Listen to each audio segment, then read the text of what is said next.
सोमा सती अपने पति को मृतक जहर चढ़ गया तो समझिए मृतक वत हो गए थे, और वैसों को धार्मिक संस्कार देकर, धार्मिक संस्कार के प्रति इतनी आस्था थी कि उसके गंधोदक के माध्यम से शुद्ध कर देती है, स्वस्थ कर देती है। तो हम क्या अपने परिवारों में मंत्र उच्चारणों के माध्यम से अपने संस्कारों को सुव्यवस्थित, अपनी संतानों को आदर्शवान नहीं बना सकते हैं? हम लोग कई बार कहते हैं बच्चा बहुत जिद्दी है। अरे आप लोग भी तो बड़ों का कहना नहीं मानते हैं। पहले हमारे परिवारों में बड़े लोग होते थे, वो समझाते थे कि बेटा तेज मत चलना, तेज मत हंसना, किसी से कलह मत करना। आज बुजुर्गों का साया हमारे सिर पे से उठ गया है। आज कोई बुजुर्गों से बात करना तक पसंद नहीं करता। कई बार मेरे पास लोग आते हैं और कहते हैं माँ बाप तो घर में ही ठीक, घर में ही रहते हैं, गांव में ही रहते हैं।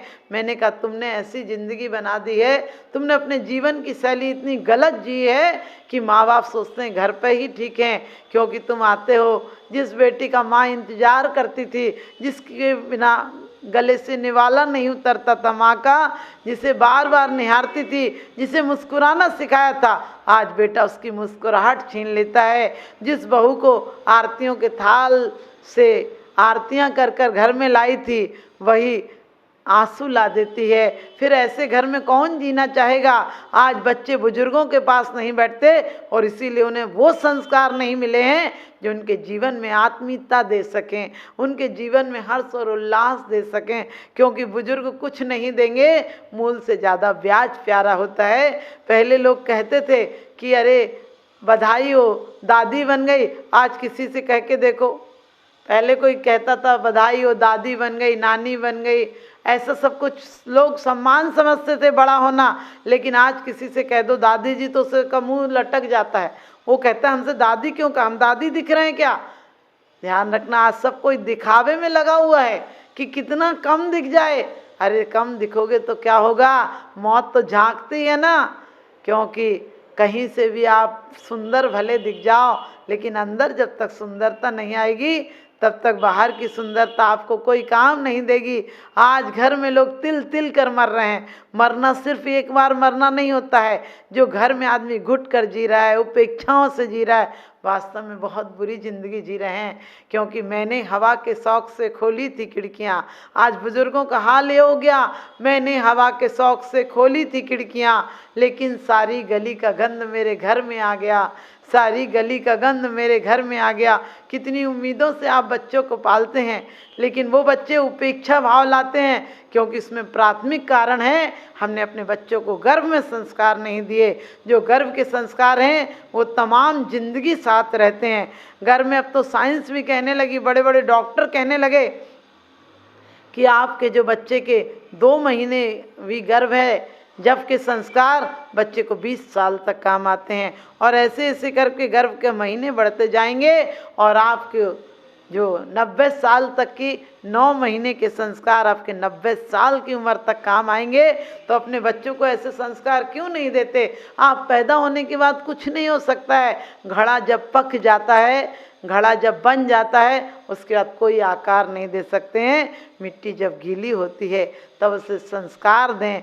जब मिट्टी नहीं आई है तब देखें कि आपको कौन सी मिट्टी से घड़ा बनाना है। आपके घर में स्वर्ग का जीव लाना है या नरक का जीव लाना है। यदि आपके घर में अहंकार है, ईर्ष्या है, कलेश है, महत्वाकांक्षा है, दिखावा है, आप किसी को नीचा दिखा रहे हैं, आप किसी से छीन झपट कर घर में धन ला रहे हैं, तो समझ लीजिए आपका संस्कार, आपकी संतान औरंगजेब जैसी हो जाएगी, कंस जैसी हो जाएगी, जो अपने बाप को बुढ़ापे में तड़पा तड़पा कर मार देगी। आज लोग बुढ़ापे में बच्चों को, अपने बच्चों को नौकरों के भरोसे छोड़ जाते हैं। अरे बच्चों को यदि आत्मा का स्पर्श नहीं मिला, यदि उसे तुम्हारे हृदय का संसर्ग नहीं मिला, तो वो हृदय विशाल नहीं होगा। माँ की थाप नहीं मिली तो बच्चा मजबूत नहीं होगा, वो कायर हो जाएगा, वो नौकरानी का बच्चा हो जाएगा, सेठानी का बच्चा नहीं हो पाएगा। आज लोग सोचते हैं नौकरों के भरोसे बच्चे पाल दो। नौकरों के भरोसे पलेंगे तो तुम्हारे सेठ साहूकारों के बच्चे नहीं कहे जाएंगे। संयुक्त फैमिलियों में रहना सीखो। कम से कम 5 साल तक दादा दादियों ने जो फूल लगाया है, जो पौधा लगाया है, उसके फूलों को खिलने का विकसित होने का अवसर दो। आप ये मत सोचो कि बुजुर्ग कुछ नहीं जानते, नहीं, वो नहीं भी जानते हैं, उसके बाद भी उनके अनुभव आपको बहुत लक्ष्य तक पहुंचा सकते हैं, जो आज पढ़े लिखे अपने माँ बाप कुछ नहीं दे सकते हैं। आज पढ़ाई ने हमें क्या दिया है?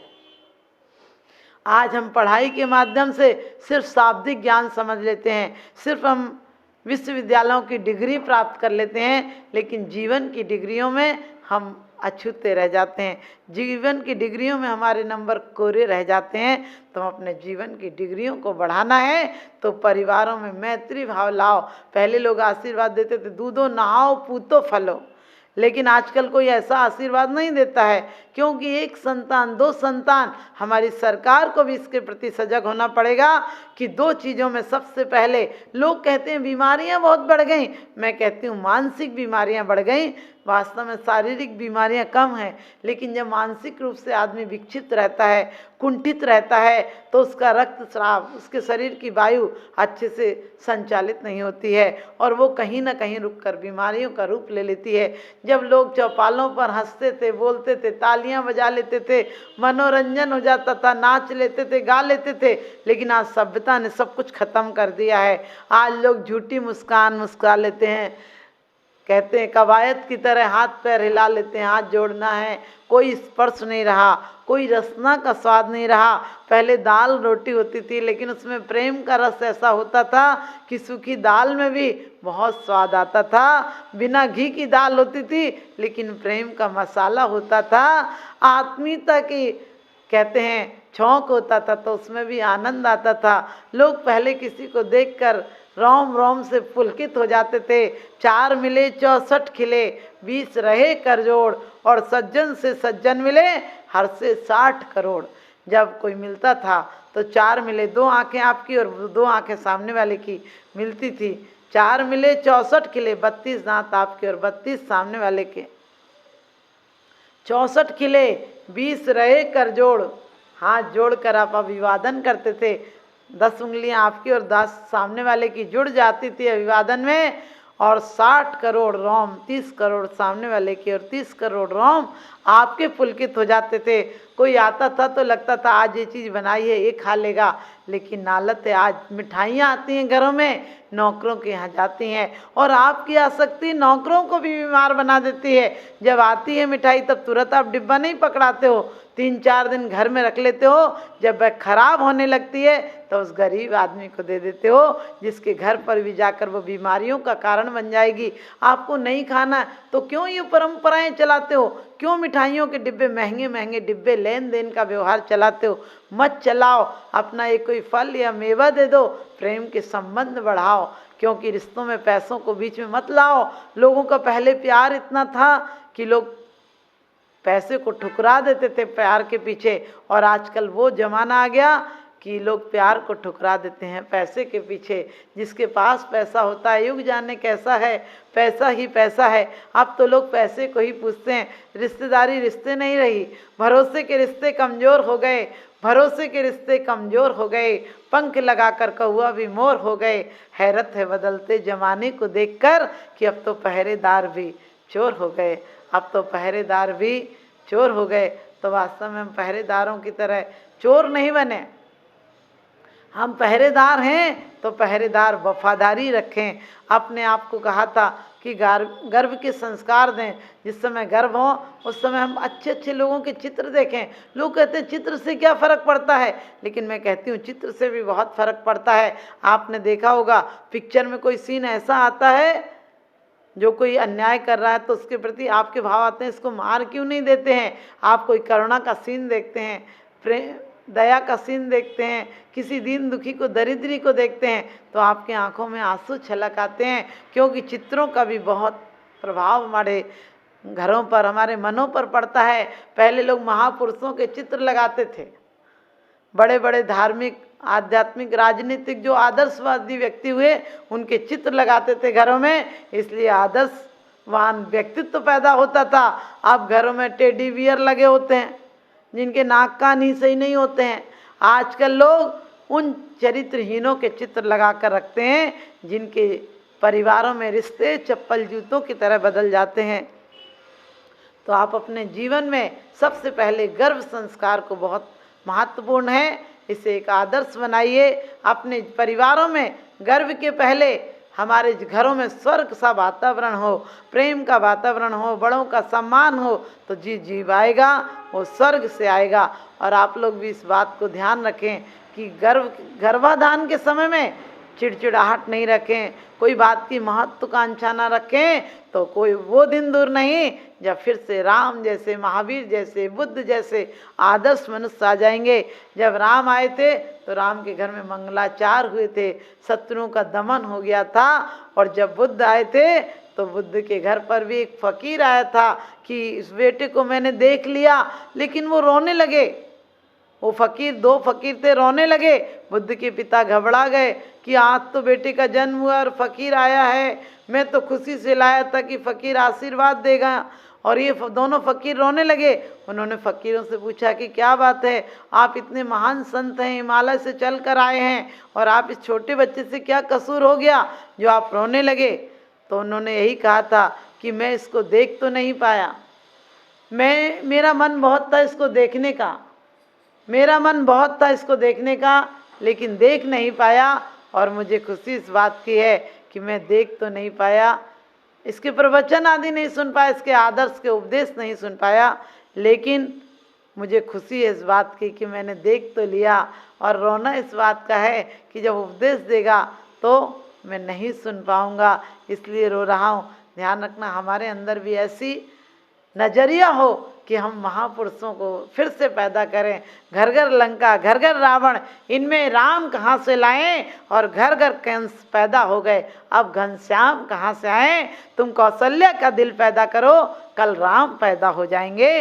तुम त्रिशला का दिल पैदा करो, कल महावीर पैदा हो जाएंगे। तो हम लोगों को गर्भ के आने के पहले जीव को मारने का प्लान मत बनाओ। वो बच्चा भी क्या सोचता होगा, अरे हमारे यहाँ आज जैसे ख्याल होते तो चंदन वाला नहीं होती, क्योंकि चंदन वाला 7वें नंबर की बहन थी, और महावीर को आहार देने का पुण्य कमाने वाली एक महिला, आप सोच सकते हैं, चंदन वाला थी। और पांडव जैसे हमारे यहाँ पैदा नहीं होते, आज की औरतों का ख्याल होता तो आप, क्योंकि पांडव 11वें और 12वें नाम की संतान के संतान थे। आप सोच सकते हैं, कृष्ण बलदेव नहीं होते, पांडव नहीं होते, क्योंकि 10वें नंबर की भाई की संतानें थे। तो हम लोगों को वही आदर्श लाना है, ये नहीं घबराना है कि संतानें कम हो। हम ये ध्यान रखें कि संतानें कम हो या नहीं हो, लेकिन हमारे संस्कार कम ना हो जाएं। संस्कार देकर यदि एक संतान हो या 2 संतान हो, हम बच्चों को भले इस बड़े स्कूलों में नहीं पढ़ा सकें, क्योंकि कार सिर्फ अमीर बाप दे सकता है, लेकिन संस्कार गरीब बाप भी दे सकता है।